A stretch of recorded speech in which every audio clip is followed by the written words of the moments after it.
Crise grave au sein de la conférence internationale de la Croix-Rouge après l'exclusion de l'Afrique du Sud. À Pretoria, les représentants de la Croix-Rouge doivent partir.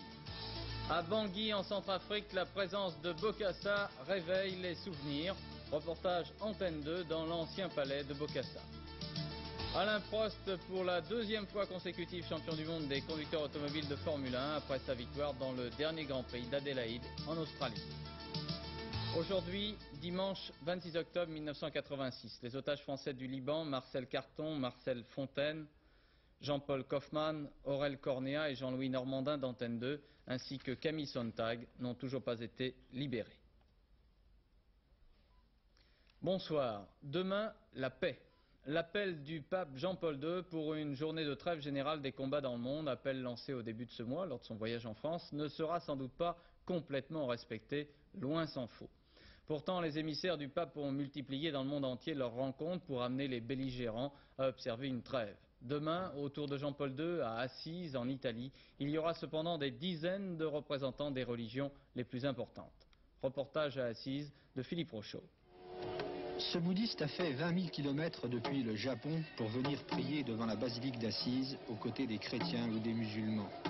Il représente l'une des religions du monde et l'un des 35 pays qui seront présents à cette journée de la trêve, de la chrétienté au sikhisme et du zoroastrisme à l'islam, de l'Inde à l'Amérique et de l'Asie à l'Afrique. Assise attend plusieurs centaines de milliers de fidèles qui convergeront en fin de journée vers cette basilique Saint-François pour une rencontre commune avec le pape, après avoir prié le matin dans des lieux de culte séparés.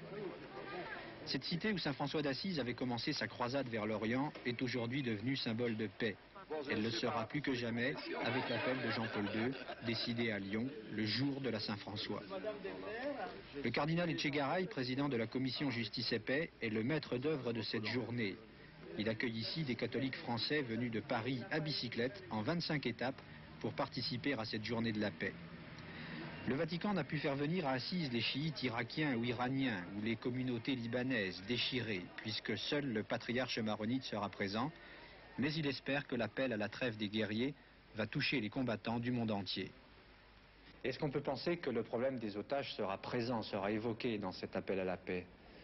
Mais dans cet appel à la trêve, le pape a pensé bien sûr à toutes les situations tragiques, en particulier au problème des otages. Et c'est un problème, nous le savons nous en France en particulier, qui nous touche de près. Et je souhaite en tout cas qu'auprès de ceux qui détiennent les otages aussi, cet appel à l'humain tout court, au-delà même de toute religion, que cet appel à l'humain puisse être entendu, vous savez. Nous pensons aux familles de tous ces otages. C'est vrai, l'appel que Jean-Paul II va lancer ici depuis cette basilique Saint-François s'adressera aux États en guerre, aux communautés en conflit, mais aussi aux groupes et notamment à ceux qui détiennent les otages français du Liban. Pour cette raison, nous avons tenu, avec Georges Janssen, à être présents pour cet appel à la paix. Et à l'occasion de cet appel de Jean-Paul II à une trêve des combats, Jacques Chirac, interrogé par le quotidien La Croix, affirme que cela rejoint les préoccupations du gouvernement français. Monsieur Chirac répond aussi à une question sur les ventes d'armes. Pour assurer sa défense, dit-il, la France a besoin d'une industrie d'armement forte et indépendante, ce qui suppose que cette industrie trouve des débouchés extérieurs suffisants. Monsieur Valéry Giscard d'Estaing était l'invité du Club de la Presse qui fêtait son 10e anniversaire sur Europe 1. L'ancien président de la République a évoqué les relations avec la Syrie compte tenu de la rupture entre Damas et Londres. Mon opinion est que la France doit manifester sa solidarité. Avec la Grande-Bretagne Avec la Grande-Bretagne, je ne dis pas sous quelle forme.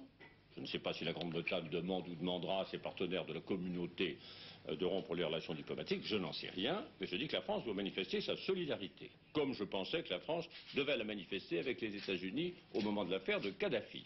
Ceci étant, il faut naturellement disposer de renseignements et de moyens d'appréciation dont je ne dispose pas. Tout geste actuellement qui serait interprété comme un soutien français à la Syrie ne doit pas avoir lieu. La question de savoir... Des ventes d'armes, par exemple? Naturellement, les ventes d'armes. Naturellement, les ventes d'armes. Mais je dirais tout geste qui, au moment où nos partenaires, membres de la communauté, ont un contentieux visible et connu vis-à-vis de la Syrie, tout geste de soutien à ce pays doit être évidemment écarté. M. Giscard d'Estaing évoquait donc des ventes d'armes. Quelques jours après la rupture des relations diplomatiques entre la Grande-Bretagne et la Syrie, l'hebdomadaire le Sunday Times, citant des sources à Paris et reprenant également des informations parues jeudi dans le quotidien Le Matin, affirme que le gouvernement français est sur le point de signer un important contrat d'armes avec la Syrie. Le contrat serait de près de 2 milliards de francs et comporterait 15 hélicoptères armés de missiles notamment. À Jérusalem, le ministre israélien Ariel Sharon prend au sérieux ces informations et demande qu'Israël proteste officiellement auprès de la France. Alors, comme d'habitude, Philippe le fait, en matière de commerce d'armes, il n'y a pas beaucoup de démentis ou d'informations. Non, en tout cas, ces négociations, selon les sources de nos confrères, porteraient sur la livraison d'hélicoptères, de missiles, de matériel de visée infrarouge, de blindés, le tout, vous l'avez dit, pour 2 milliards de dollars. Vendredi, Denis Baudouin, le porte-parole de M. Chirac, a démenti. La Syrie dispose d'armements européens, c'est vrai, a-t-il dit, c'est vrai que leurs commandes sont honorées, mais il n'y a pas de tractation sur la vente de nouveaux armements. Selon nos sources, les Syriens sont demandeurs. À Paris, ils ont été écoutés. Alors, révélation, démenti, pourquoi ? À l'heure actuelle, dans plusieurs capitales européennes, se pose la question du soutien apporté au régime Assad. On connaît le poids de ce régime dans la région et son influence. Mais on sait moins que la Syrie connaît également des revers économiques, des difficultés au Liban, des difficultés avec les Palestiniens. Par ailleurs, une tentative de déstabilisation d'Hafez el-Assad au profit d'un général plus pro-soviétique n'est pas exclue. Dans ces conditions, à Bonn, à La Haye et à Paris, certains estiment, résumons trivialement, mieux vaut Assad que pire que lui. Il faut donc l'aider et la livraison d'armes peut être un moyen de cette thèse. Thèse difficilement défendable, alors que la Syrie est accusée avec l'éclat que l'on sait par la Grande-Bretagne de terrorisme, d'État, et qu'à ce niveau, on ne fait aucune différence entre le président Assad et ceux de ses adversaires intérieurs à qui le terrorisme profiterait le plus.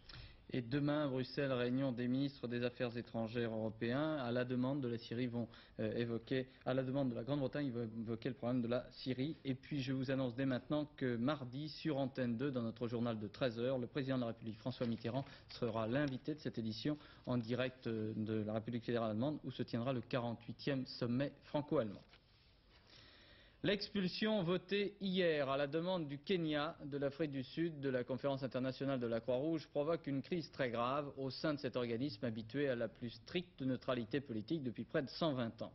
Pour les uns, c'est-à-dire les délégations occidentales qui ont voté contre, ce fut une parodie de justice. Pour les autres, principalement les pays du tiers-monde, il y avait violation des principes de la Croix-Rouge. Patricia Coste a demandé au directeur des opérations de la Croix-Rouge, André Pasquier, si cette décision d'exclusion était difficile pour la vie de la Croix-Rouge. Certainement que c'est une décision grave qui aura des incidences négatives immédiates sur nos activités. Nous visitons aujourd'hui quelques 300 détenus prisonniers condamnés. Nous apportons une protection et une assistance à quelques 20 000 réfugiés mozambicains. Nous soutenons les efforts et les activités de la société nationale dans les ghettos, dans les townships noirs, lorsque se produisent des violences. Et nous souhaitons que ces activités puissent se développer. Elle risque également, cette décision, de ne pas nous permettre d'atteindre un objectif que nous recherchons depuis longtemps, à savoir avoir accès également à quelques 10 000 personnes détenues administrativement dans le cadre de l'état d'urgence. Nous avons fait de nombreuses démarches dans le passé, celles-ci n'ont pas abouti. Il était donc important que le CICR puisse maintenir un dialogue avec les autorités sud-africaines en vue de rechercher une solution à ce problème très sérieux et très grave. Est-ce que vous craignez que cette suspension de vos activités en Afrique du Sud puisse se répercuter dans d'autres pays, que ça puisse être un précédent? Nous osons espérer que cela ne soit pas un précédent. Je crois qu'il s'agit là d'une situation tout à fait particulière et spécifique. Et le débat qui a eu lieu au sein de la conférence et qui a conduit à cette mesure de suspension à laquelle nous ne sommes pas associés tournait très directement autour de la question de l'apartheid. Et le régime d'apartheid est un régime très particulier, unique aujourd'hui dans le monde, donc une question spécifique qui ne devrait pas avoir valeur de précédent. Pour quelle raison vous n'avez pas voulu expulser l'Afrique du Sud de la conférence internationale de la Croix-Rouge? Le CICR ne s'est pas associé à cette proposition parce que nous souhaitons faire de la conférence internationale de la Croix-Rouge un lieu de rencontre où puissent, dans un minimum de consensus, se retrouver les États qui sont en conflit, qui sont opposés, dans la recherche de solutions aux problèmes humanitaires. Il nous paraît important de préserver ce que nous pourrions appeler une oasis de paix, aussi limitée soit-elle. En réponse, le gouvernement sud-africain a annoncé la nuit dernière sa décision d'expulser les représentants de la Croix-Rouge œuvrant sur son territoire. Dominique Torres et Frédéric Vasseur se trouvaient il y a quelques jours au Sud-Soudan. Ils ont pu constater l'efficacité du travail des membres de la Croix-Rouge et leur importance pour les populations victimes de la famine. « 30 000 personnes vivent depuis 6 mois au Sud-Soudan grâce à l'aide de la Croix-Rouge. 15 000 dans le camp lui-même, 15 000 autres en venant chercher de la nourriture et repartant dans leur village. Militairement, le camp est aux mains des forces rebelles SPLA qui tiennent 90% du Sud-Soudan et qui laissent travailler la Croix-Rouge, mais en la surveillant et en essayant de profiter de cette manne pour se faire reconnaître par la communauté internationale. Qui est responsable du camp? Le camp est dirigé par le SPLA, mais c'est la Croix-Rouge qui le fait fonctionner. Sans s'impliquer dans les conflits en présence, la Croix-Rouge fait très attention de s'en tenir fermement à ses principes et de ne pas se laisser manœuvrer. Ici, une équipe de médecins et de nutritionnistes effectue des enquêtes dans les villages contrôlés par les forces rebelles pour déterminer les besoins de la population. Pourriez-vous envoyer des messagers dans les villages des environs pour que nous puissions voir les tout petits enfants et ceux qui sont grands comme ça? Est-ce qu'il n'y a pas un danger qu'en apportant de la nourriture directement dans les villages, ce soit l'armée, une ou l'autre d'ailleurs, qui en profite? C'est pour ça que nous chargeons chaque fois de la distribution de la nourriture nous-mêmes. Il y a un délégué ou une déléguée sur place qui vraiment contrôle à qui est donnée la nourriture. Pour la Croix-Rouge, il est primordial de suivre les opérations jusqu'à la distribution finale. Un principe simple en apparence, mais pas toujours apprécié par tous les régimes politiques. À partir de mardi, dans cette édition du journal de 20h, Dominique Torres et Frédéric Vasseur vous proposeront une série de reportages sur l'aide humanitaire, l'aide au nord et au sud du Soudan, leur enquête également en Éthiopie, dans les lieux de villagisation, là où des populations ont été déplacées. Aux Philippines, divergence politique entre la présidente, Mme Corazon Aquino, et son ministre de la Défense, M. Enrile. M. Enrile, qui fut longtemps un fidèle de l'ancien président Marcos, a participé pour la 3e fois en moins d'une semaine à un rassemblement de ce genre, un rassemblement d'opposition à Manille. Les manifestants scandaient Abba Kori et dénonçaient les discussions ouvertes par Mme Aquino avec les communistes. Au Liban, 2 attentats commis contre l'ambassade d'Italie dans le secteur chrétien de Beyrouth et une banque franco-libanaise ont été 2 attentats revendiqués par le CSPPA, Comité de solidarité avec les prisonniers politiques arabes, qui a déjà revendiqué plusieurs attentats commis à Paris.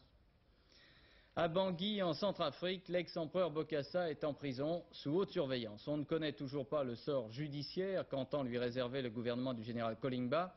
Pour Antenne 2, Daniel Lecomte et Patrick Voix ont réussi à recueillir les réactions de plusieurs Centrafricains dans ce qui fut le palais impérial, transformé depuis en université. Je n'ai qu'un devoir, c'est libérer la République centrafricaine du sous-développement, signé Jean-Bédel Bokassa. Cette plaque prometteuse, ces patios d'un goût douteux cerné d'herbes folles, c'est ce qui reste de Bokassa Ier, empereur du Centrafrique. Palais de Kologo, sur les rives de l'Ubangi-Chari, à 10 km de la capitale. Voici 3 jours que Jean-Bédel Bokassa est de retour au pays. Il est 6 heures du matin. Le gardien, surpris par notre visite, refuse dans un premier temps de nous laisser entrer, puis il finit par se laisser convaincre. Là devant, là c'est la piscine de Bokassa. Et là? Et là, à côté, la plus petite, c'est la piscine du prince héritier. Ici, c'est la chambre de Bokassa. Et là-bas? Et là-bas, c'est son salle de bain, avec son baignoire, comme vous voyez. Mais commencé dans la bouffonnerie, cette visite guidée va tourner au sordide. Il est exécuté, c'est-à-dire qu'il prend l'homme vivant, il l'exécute ici, enfin il transfère vers le machin. Et comment il l'exécute? Il le prend. Bon, il fait rentrer maintenant la personne dans le réfrigérateur là. Une fois la chose terminée, bon, il prend maintenant la personne, il la mange. L'accusé se place au milieu, centre, Bokassa de l'autre côté et les ministres de l'autre côté. Bon, et puis une fois le jugement fini, on te bandait les yeux et on partait directement te jeter au cage des lions. On déposait la personne ici, à l'allée ici, dans ce couloir. Oui. Bon, une fois déposé la personne, comme dans ces 2 cages là, il y avait des lions. Il suffit de tirer ces 2 barreaux de fer, ces 2 ouvertures, Et les deux lions sortaient et ces deux lions se retrouvaient ici à la fois et sur la personne. Avant de déposer quelqu'un pour le punir, on s'arrangeait à laisser 2 jours au lion sans toutefois lui donner à manger. Difficile de démêler le vrai du faux, de faire la part entre la rumeur et les faits. Ce qui est sûr néanmoins, c'est que tous les étudiants semblent y croire dur comme fer. C'est l'université de Bangui en effet qui a squatté l'endroit. Et depuis le retour de Bokassa, les étudiants sont redevenus méfiants. Tous refusent de parler. Vous avez peur? Oui, j'ai peur. De l'autre côté de la ville, une autre prison. C'est là que se trouve aujourd'hui Bokassa Ier, ex-empereur du Centrafrique.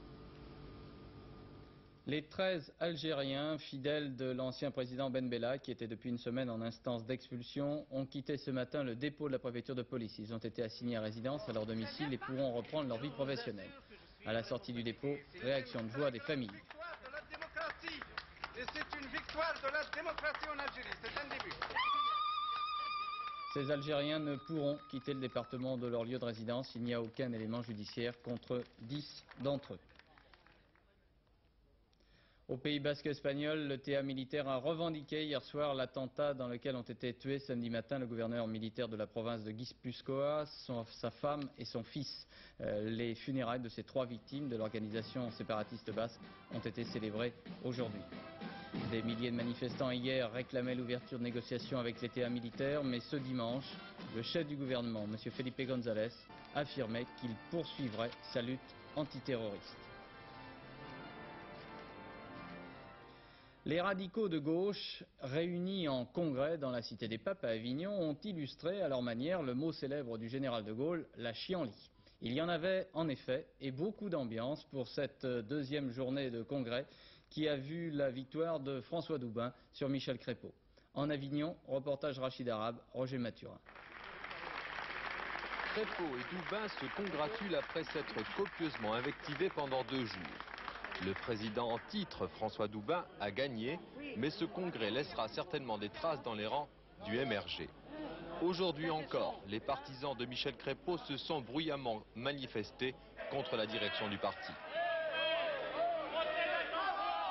On a même parlé de trucage du scrutin, un scrutin qui s'est déroulé dans une joyeuse pagaille. Des bulletins de vote qui volent, des cartes de délégués qui manquaient ce matin encore, autant d'incidents qui ont fait passer au deuxième plan le débat Crépeau-Doubin. Un débat qui a parfois pris des allures de règlement de compte.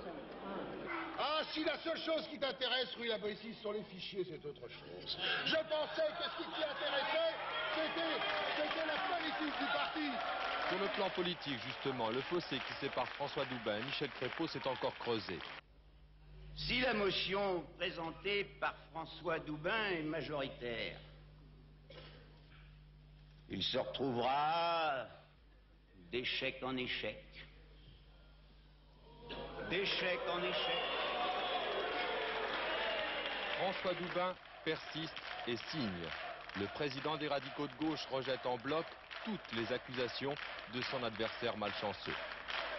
Mon ami Crépeau peut parler de stratégie passéiste. Qui parle de fermer boutique?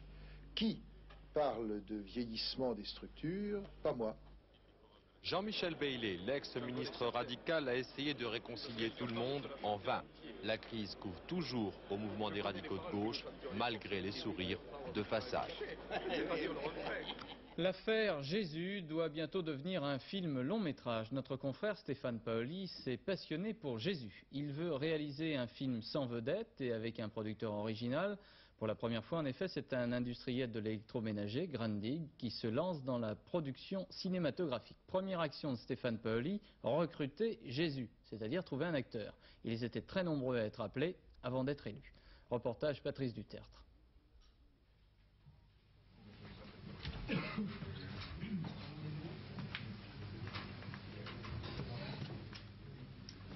Ce matin, des centaines de regards, porteurs d'espoir fou.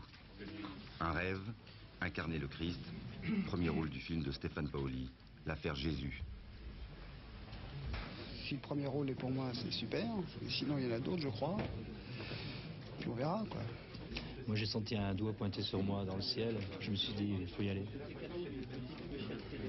Alors on a l'espoir avant et puis après. Et bien pendant aussi. C'est pendant qui est important. Hein? Après, Inch'Allah, c'est ce qu'on appelle la chance. Et la chance, c'est le fait de venir ici. Alors maintenant, mais c'est surtout pendant qu'il faut l'avoir, l'espoir et le truc. C'est là que vous défendez votre beefsteak, non? Pendant l'interview. 30 secondes, le temps d'un bref entretien.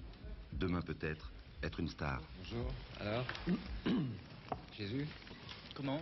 Jésus, vous venez pour Jésus? Je sais pas. À vrai dire, je m'en remets entièrement à votre foi. Oui, mais c'est important que vous, il faut que vous soyez Jésus quelque part aussi. Hein. Ouais, mais... je sais pas. Et je me suis dit, ah merde, voilà ce que c'est le respect. C'est de respecter un auteur. Je me suis juré d'essayer d'être respectueux après. Eh bien, vous m'attendez à côté? Oui.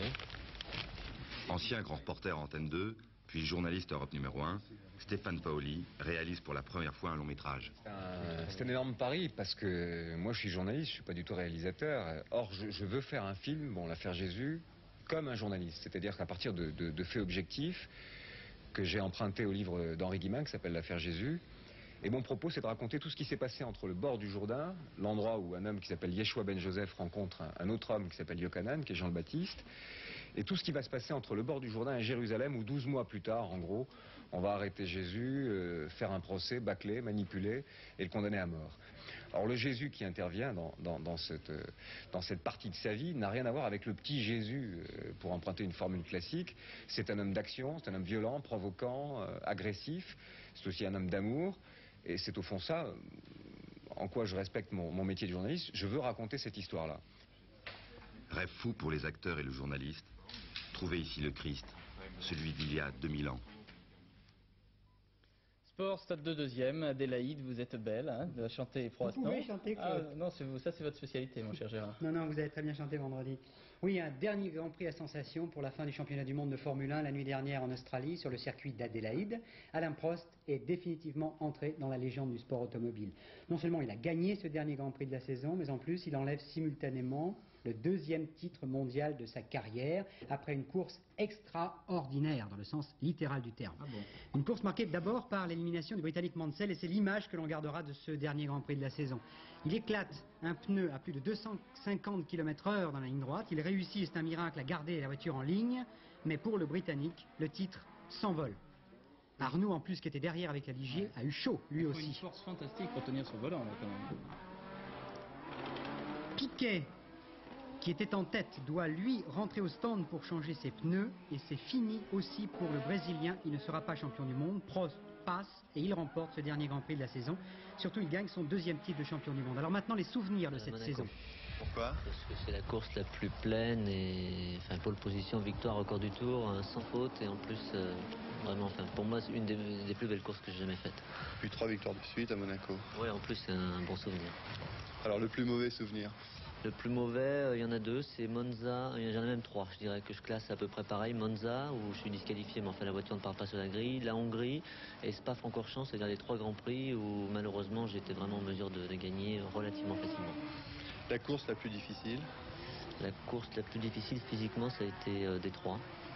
Et je pense une des plus difficiles sur le plan technique, sur le plan de la voiture, c'était Brands Hatch, avec quand même un bon résultat, une troisième place, mais à un tour des Williams. Le choix que vous avez à faire le plus difficile cette année? De rester chez McLaren. Le pilote qui vous a le plus étonné?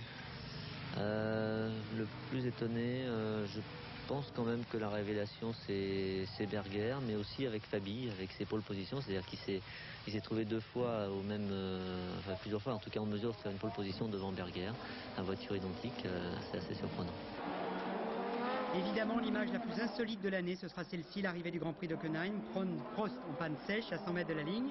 Un futur champion du monde qui pousse son auto et termine à pied. Heureusement, aujourd'hui à Adélaïde, Prost avait des ailes et il est champion. Deuxième titre consécutif donc, 25 victoires à son palmarès. Et en plus, Claude, un télégramme de félicitations du président Mitterrand. Votre deuxième titre consécutif de champion du monde est d'autant plus remarquable, dit François Mitterrand, qu'il a été âprement disputé jusqu'à la dernière épreuve. Bien, on passe au judo en saluant, je le disais hier soir, une belle victoire des Françaises. Hein. Ceinture noire, médaille d'or. Deux Françaises ont enlevé les titres de championne du monde à Maastricht en Hollande, Dominique Brun et Brigitte Dédier. Mais pour les détails, notre spécialiste Richard Dio. Le judo demeure un sport confidentiel. On s'en est aperçu à Maastricht où on a relevé 2000 initiés dans une salle minuscule. Si on retire les concurrentes, les parents et amis des concurrentes, il reste une poignée d'inconditionnels.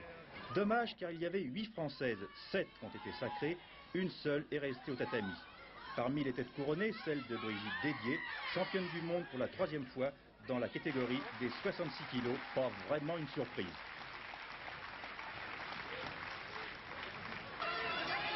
Surprise en revanche que la victoire de Dominique Brun, championne du monde dans la catégorie des 52 kilos. C'est peut-être celle que l'on attendait le moins car elle avait affaire à la japonaise Yagamushi, la tenante du titre, d'où sa joie qu'elle ne peut dissimuler au milieu du camp français.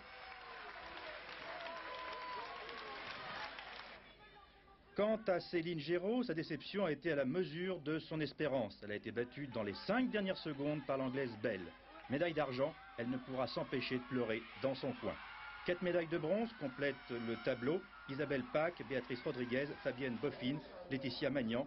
Oui, le judo féminin mérite mieux que l'indifférence, voire le mépris dont il est l'objet. Bravo. Tennis Magazine, regardez, Paris-Bercy. Hein, ça commence et c'est sur Antenne 2 à partir de demain. Mais Lecomte est blessé, c'est ça? Oui, Lecomte est blessé. Il fait partie des favoris de ce grand tournoi de la ville de Paris de tennis qui commence demain et que vous pourrez suivre sur Antenne 2 pratiquement tous les jours. Il y a McEnroe, il y a Becker, il y a Noah, il y a Lecomte qui s'est blessé ce matin. Un super plateau pour un grand tournoi. Les tout derniers détails avec Christian Quidet. Voici le nouveau visage de Bercy version tennis. La moquette a été posée ce matin et quelques-uns des meilleurs joueurs du monde vont s'y affronter dans le tournoi indoor le plus important et le mieux doté de l'année. Boum Boum à Bercy, c'est un événement. Ceux qui l'ont vu jouer à Roland-Garros ne le reconnaîtront pas. Vainqueur coup sur coup de Lendl et d'Edberg, il est en grande forme et cette surface lui convient bien. John McEnroe sur moquette a retrouvé le goût de la victoire. Il vient à Paris pour gagner et la manière dont il se déplace sur cette surface est un enchantement. Messire, le dernier troubadour du circuit international, nous réserve probablement quelques surprises. Ces répliques diaboliques qui l'ont porté en finale de Flushing Meadows étonneront les Parisiens et quelques-uns de ses adversaires. Pernfors, c'est l'ami de Roland Garros, un vent de fraîcheur dans la fournaise du tennis professionnel. Mais trouvera-t-il à Bercy l'inspiration qui lui avait valu de se faire un prénom sur terre battue? Bonne chance, Michael. Noah, il a de nouveau bon pied bon oeil. Il aime jouer devant son public et rien ne lui plairait davantage que de gagner le premier grand indoor de Paris. Après sa finale de Bâle, tous les espoirs lui sont permis. Quant à Henri Lecomte, le meilleur français de la saison, il joue de malchance. Il s'est blessé ce matin à l'entraînement contre Pimec et sa participation est remise en question jusqu'à mardi. Ce soir, cependant, Henri Lecomte espérait bien triompher de ce nouveau coup dur. Ça m'est arrivé il y a très longtemps, j'ai eu des problèmes de dos pendant un mois et demi, j'ai été bloqué. Et puis ça fait 7 ans et maintenant j'ai plus eu aucun problème. Mais ça revient, j'espère que ça va aller. Alors, premier match, Gérard, demain à partir de 14h et 17h55 demain sur Antenne 2 pour ce Paris-Bercy. On voit les résultats du tiercé qui se disputait cet après-midi à Longchamp. Si vous avez joué pour ce tiercé, il fallait avoir deviné l'ordre d'arrivée suivant, le 2, le 18 et le 4. Vous allez voir les images de cette arrivée du tiercé à Longchamp. 2, 18, 4. Dans l'ordre, ça donne 28 674 francs. Dans un ordre différent, 5 501 francs 50. Le tout pour 5 francs. 2, 18, 4. Bonsoir Brigitte, tout va bien? Sauf le temps. Sauf le temps. Ah bon? Oui, en ce moment, on ne peut pas parler du temps sans parler de perturbations parce qu'elles se succèdent les unes aux autres très rapidement. Alors, une perturbation pour demain. Et regardez la photo satellite. Cet après-midi, elle avait pris place au large de l'Atlantique, mais vraiment au large. Eh bien, elle atterrira sur notre pays dès demain matin. Résultat, sur la carte, en milieu de journée, cette perturbation donnera un ciel couvert de la Bretagne à la Normandie, au nord, bassin parisien, Pays de Loire et Aquitaine, donnant de la pluie. Partout ailleurs des éclaircies, mais en fin de soirée, cette perturbation aura gagné l'ensemble du pays. Et puis les températures sont en baisse très nette, de 8 à 16 degrés sur la moitié nord, de 12 à 18 degrés sur la moitié sud. Ça y est, nous sommes passés au-dessous de la barre des 10 degrés. Demain, lundi 27 octobre, 3 minutes de soleil en moins. Il se lèvera à 7h30, se couchera à 17h38 et ce sera la Sainte Emmeline. Voilà, Claude. Merci beaucoup. Dans notre kiosque, justement, d'abord, quelque chose qui peut vous intéresser, c'est Ciel et Espace, et ça propose une carte du ciel. Vous allez voir, je ne sais pas trop sur quelle caméra, on va pouvoir vous montrer ça.